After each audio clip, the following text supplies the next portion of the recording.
Hope comes and stops us in our tracks. Bravely we prove in our striving, trudging together each day. Where there's a will, there's a way.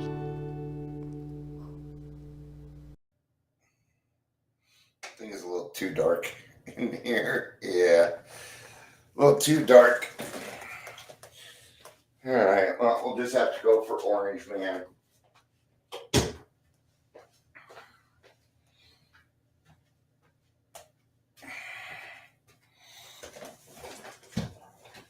New podcast is out. This is going to be another one Friday. Yep. I'm trying to get to 2 podcasts a week. That's where I was at.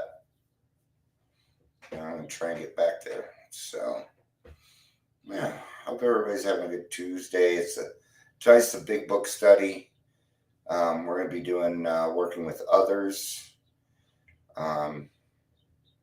Yeah. How many chins? I'm going for chins here. Just the one.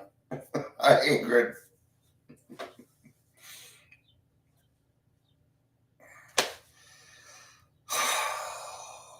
It's been kind of a crazy day. So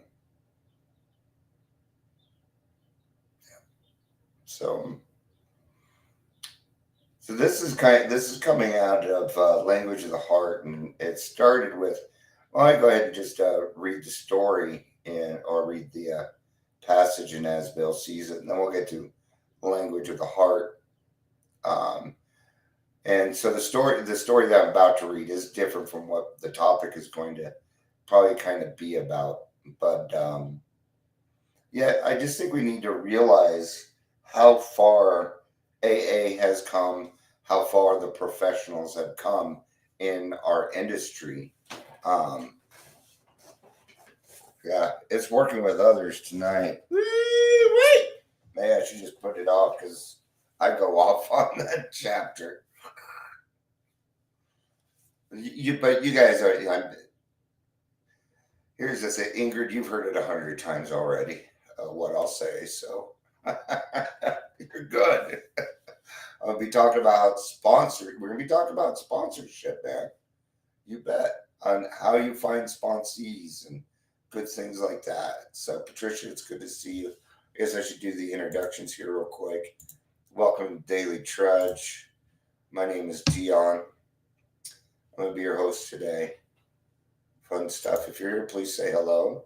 Whether you're watching the live or the rewatch, of course, not required. If you enjoy this video or you think it might help somebody else, please feel free to share it. It's actually the best thing that you can do for us. It's the number one way that people can help is just by sharing. All right, so boomerang. When I was 10, I was tall and gawky, and smaller kids could push me around in quarrels.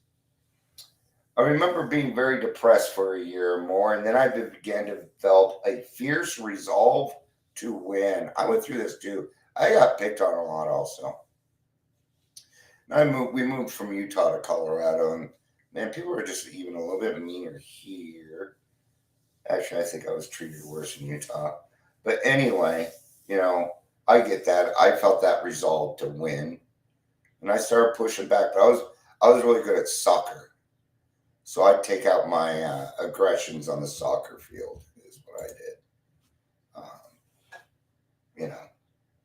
I was a great fullback. Goldies loved me. You're lucky if you got to the goalie. Anyway, one day my grandfather came along with a book about Australia and told me this book that says that nobody but an Australian bushman knows how to make and throw a boomerang. Here's my chance, I thought.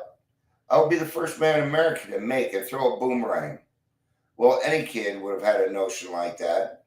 It might have lasted 2 days or 2 weeks, but mine was the power drive that kept me on for 6 months. Till I made a boomerang that swung around the churchyard in front of the house and almost hit my grandfather in the head when it came back. Emotionally, I'd begun the fashioning of another sort of boomerang, one that almost killed me later on, that being his alcoholism. And I'm presuming that's Bill W. Since everything's Bill W., right? Then we just assume it's him talking. Sounds like his writing. Now we're going to get to the language of the heart. And it's probably going to cover that, but I saw a most interesting thing in here and how we were treated. So even the first time back in the 80s, my parents put me away in a place called Mount Airy Psychiatric Center.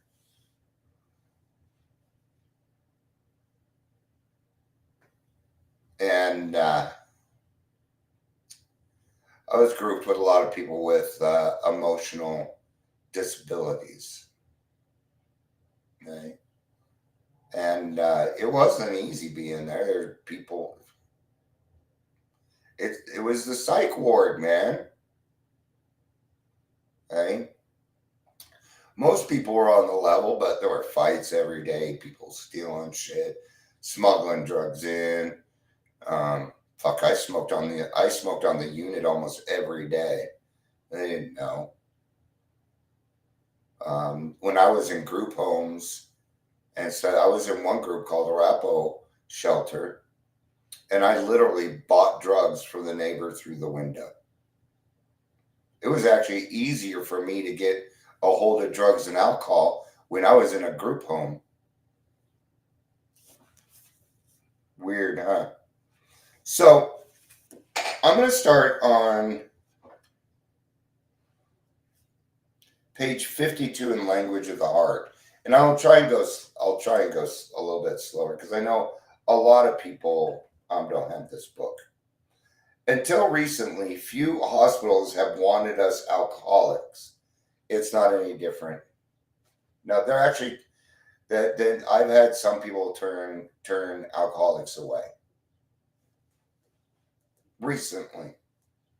And I tried to do something about it, but my boss said that I was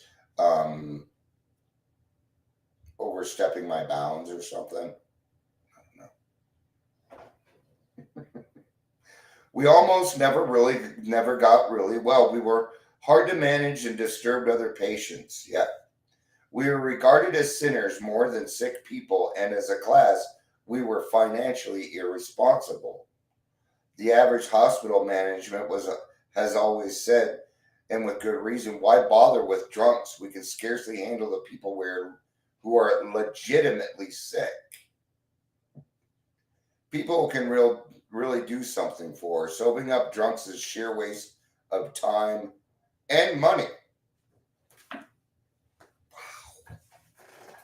Wow. Yeah. Even when we voluntarily get put into these places, we're assholes. We start demanding. Detox is usually just people yelling on the phone. You can always tell.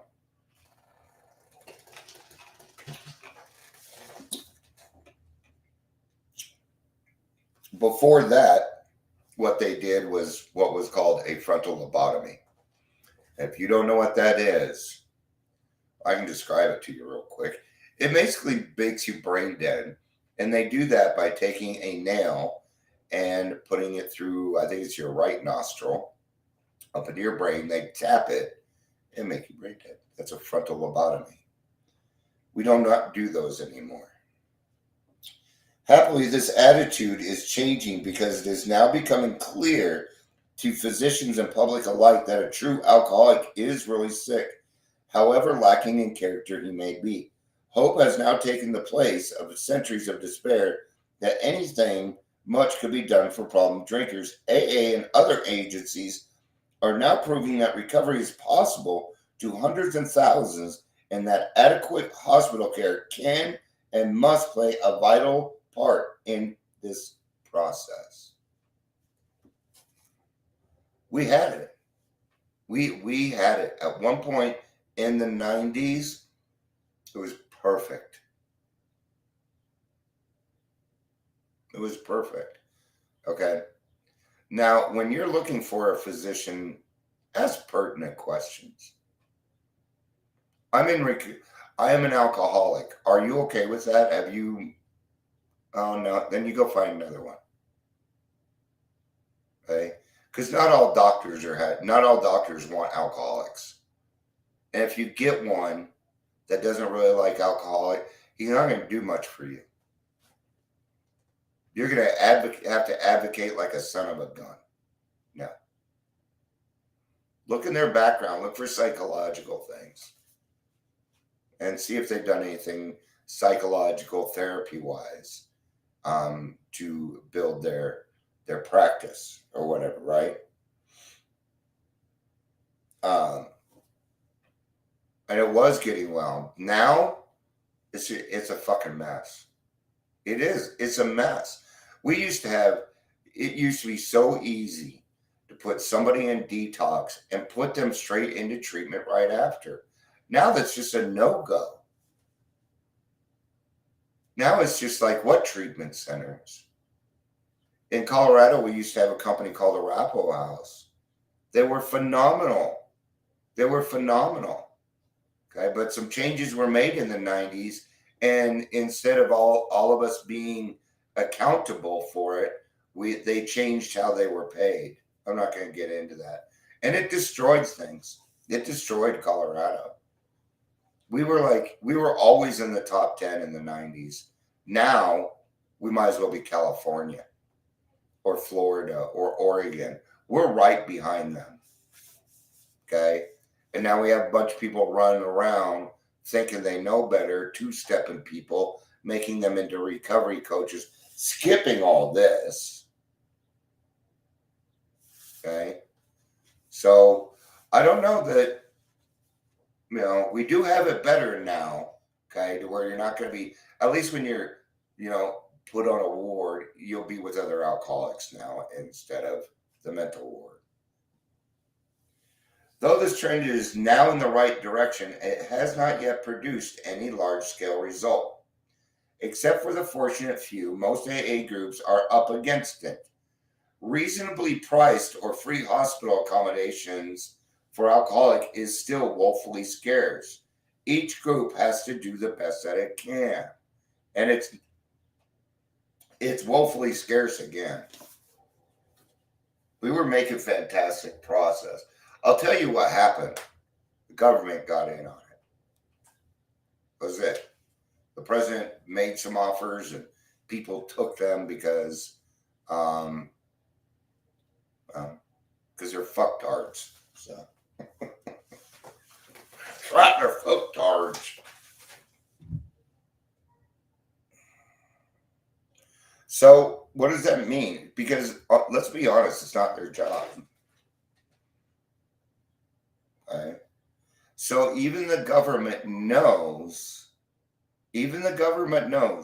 that one alcoholic working with another alcoholic is the best way.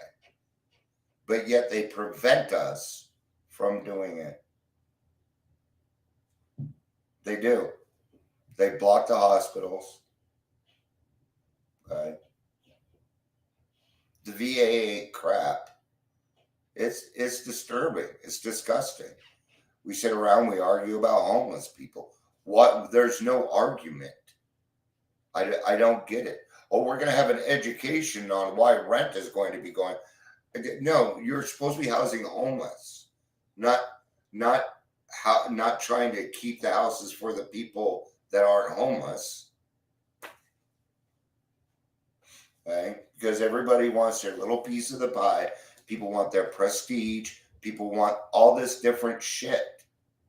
And we don't do that. Okay?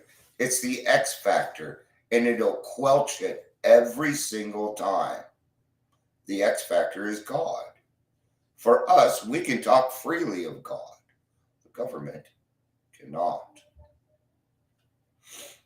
They try to, but oh, I'm Christian. No, I don't know. So I go to church. So I'm glad you go to church. And, have you heard about damage reduction? Yeah, I know what you're talking about. Kind of a harm reduction kind of thing. Or is there's also a damage reduction. Here we call it prevention. In other words, what you're doing is you're giving the person the information before it happens. Yeah. Okay. So my mom did prevention on me. Okay. And they didn't tell me I was an alcoholic. What they told me was that I had an addictive personality. And because of that, I stayed away from hard drugs. I stayed away from them. I dabbled in, in cocaine. No, thank you. Ecstasy was a lot of fun. But then I saw what it was doing to other people. I was like, they're like, oh, there's fun stuff. I'm like, yeah, once a month, that's cool. They're taking it every day to live. I'm like, okay, done. It's addictive. That's how I knew, and I stayed the fuck away from it. Even though I enjoyed it very, very much. I'll tell you the truth on that. Let's take stock, therefore, of what is generally available today and what kind of relations we can best cultivate with existing agencies. Let us also consider what part we ought to play in securing improved hospitalization.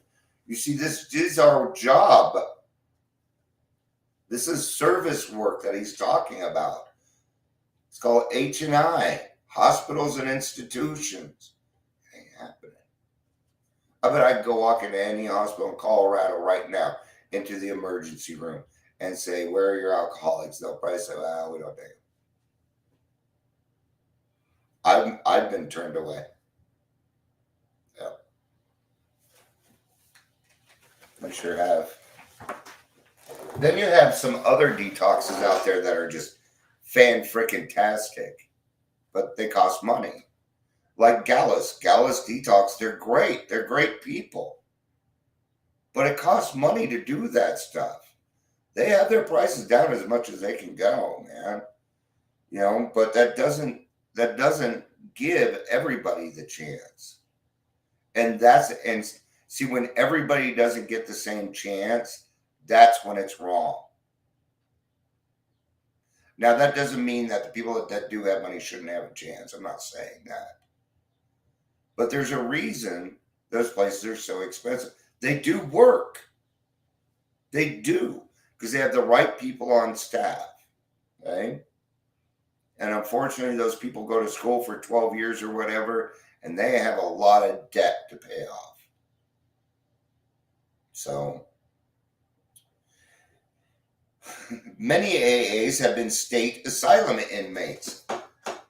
Anybody else? Hey, they're lucky ones. They don't have them anymore. They got rid of them in the early 90s. I was like one of the last people through Mount Airy Psychiatric. They changed it. It was called something else before that. It was like Mount Airy. I don't remember what it was, but while our treatment at this institution has been far better than many suppose, it is a fact that the average asylum superintendent still prefers to handle insane persons. The average mental case stays put for a while. See? Now, when I tell you that mental illness and your disease look a lot alike, there it is. That's why a lot of AAers or a lot of alcoholics end up in the insane asylum. Then they're off the hooch for 30 days and they're back. Well, asylums don't want that. They want long term. Money. But the people that are there, that need the legitimate help, that's why they're there. And I'm going to tell you something, it takes a very special kind of person to work with that. Okay?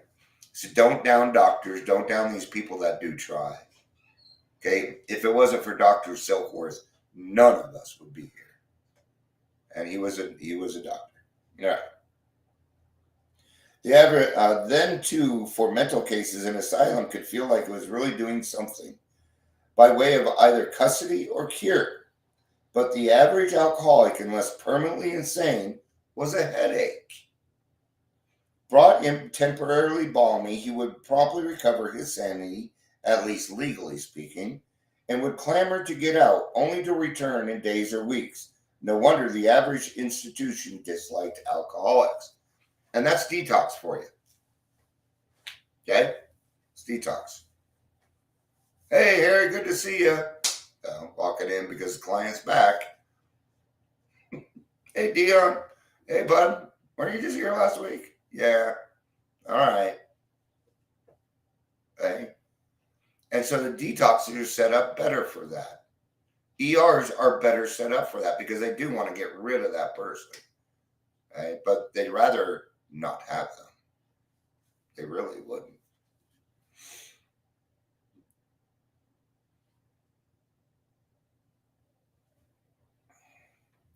Now that some of us are coming out of the asylums to stay, so now we're coming out of asylums and we're sticking around, because, they went to AA or they found themselves a group. Now this would be considered a treatment center. Okay, even a treatment center is going to tell you that you have got to have a group of people when you get out. Those that do not usually go straight back out drink. Okay, that happens quite often. And that's really where we come in. We're supposed to be picking these people up from the treatment center, taking them straight to AA. That's our service work. I've done that plenty of times. Straight from detox, drive them straight over to treatment. Why? Because then they don't have that chance to go out. They don't get the chance. That's why we cannot have wait times for beds for treatment. There can't be. It won't work. Okay. Well, come see us in 3 weeks. This guy's going to be dead before then. Now what are you going to do? Now what are you going to do? Scary. It can take on scary things. Now that so many of us are coming out of asylums to stay, the authorities are everywhere becoming more cooperative. In many institutions, the alcoholic able and willing to recover are placed in a ward of their own. Right. There's our treatment centers. They are no longer mingled with the insane. Visiting AAs are admitted and meetings are held within the walls. I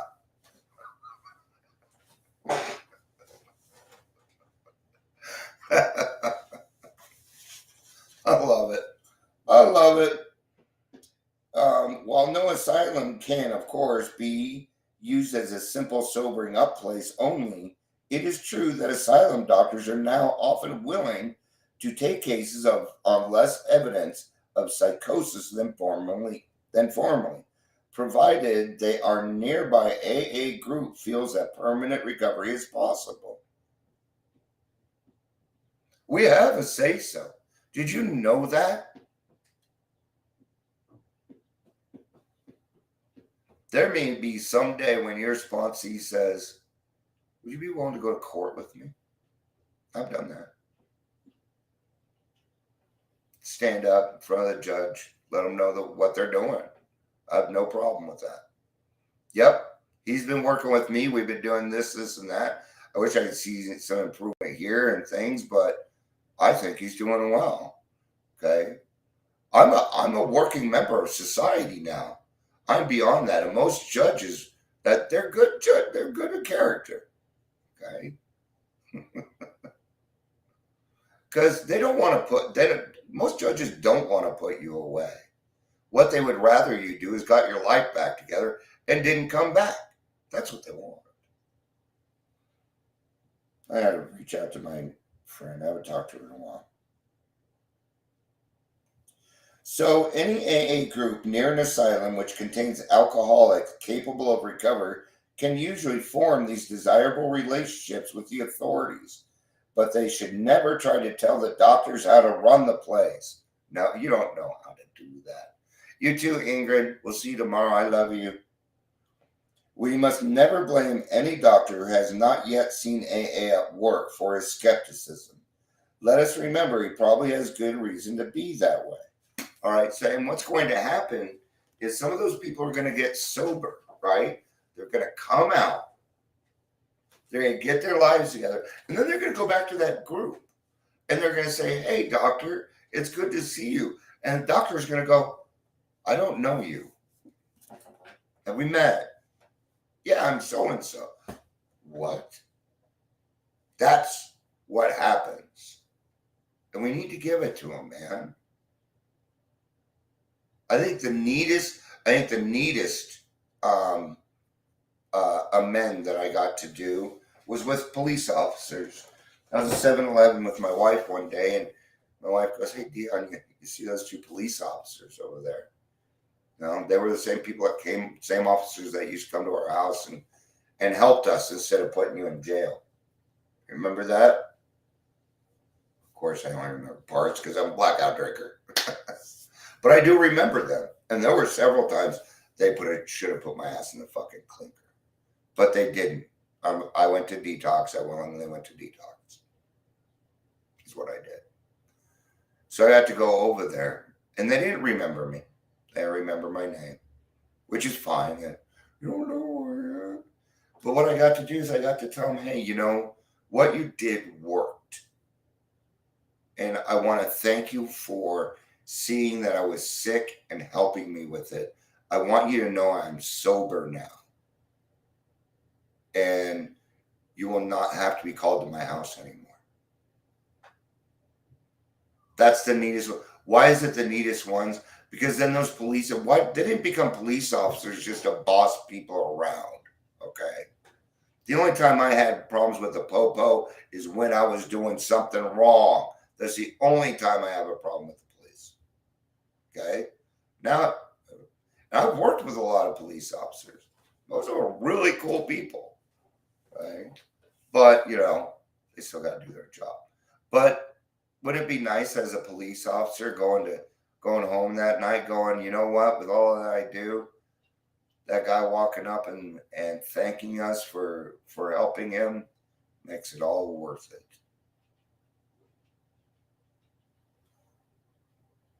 Yeah. So think on all the people that said to you, hey, this isn't right.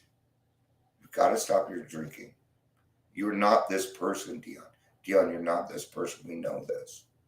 How many people asked? Think about those people and go thank them. Go thank them. I thank my wife quite often for everything that she's done for me. Because there's no way I wouldn't have made it, aside from God, aside from AA, without my group of people. There's no way. And at this point, I wouldn't want to do it any other way. So, all right, I better save some of my talking for the meeting. It's not for another hour and a half. I was hoping to waste some time. Gotta wait an hour and a half. Okay, I'll figure out something to do. I love you all. Thank you for being here. I'm trying to make our topics kind of different because I'm getting wore out on a lot of the same stuff. So I'm kind of switching so that way I can be fresh on the other stuff. Because it's got to be fresh. If it's not fresh, otherwise I just feel like I'm sitting here picking my nose, repeating myself. So, love you guys. Peace out and have a day.